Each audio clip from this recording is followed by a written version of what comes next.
Sino mang nabuhay noong 1991 hanggang 1993 ay hindi malilimutan ang kalupitan ng mga araw-araw na blackout na nagtatagal mula 4, 2 hanggang 8 oras araw-araw.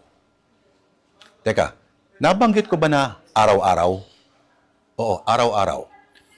Kung sinulat dati ng Makatang si T.S. Eliot na April is the cruelest month, abay, mukhang sinadya niyang isulat yun para sa Pilipinas noong Abril ng 1992. At sakto pa talaga sa estado ng Pilipinas ang title ng kanyang obra maestra. Obra maestra ang The Wasteland. Kung naranasan mo ang tag-init ng taon na yon, siguradong maiintindihan mo talaga kung ano ang tunay na ibig sabihin ng isang krisis. Lampas kalahati ng isang araw mo, ang pakiramdam ay parang nabubuhay ka sa primitibong panahon na kahit nakatira ka, it doesn't matter, sa maliit na kahon o dambuhalang mansyon, ang pakiramdam mo ay nabubuhay ka sa loob ng kuweba.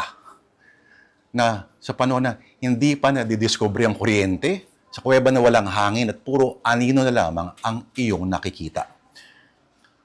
Kung lubos ka nababahala ngayon, kung gaano pa palakaselan at kakomplikado ng ginagalawa nating mundo ngayon dahil sa presyo ng langis na nanggagaling sa kabilang bahagi ng planeta, ang malupit at madilim na tag-init ng 1992 ang magpapaalala sa iyo ng buong buhay mo at buong katinuan ay nakasalalay lamang pala sa kable ng kuryente at yung switch na pag ginalaw mo ay hindi gumagana.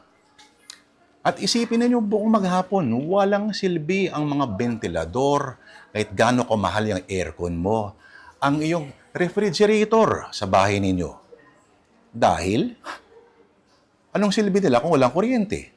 Kung ngayon nga, parang mamamatay na, parang guguho ang mundo ninyo sa ilang minuto lang na naka-down, na hindi gumagana ang Facebook. Kung walang internet, kayo parang katapusan na ng mundo. Buti na lang, walang internet doon. Ay nako,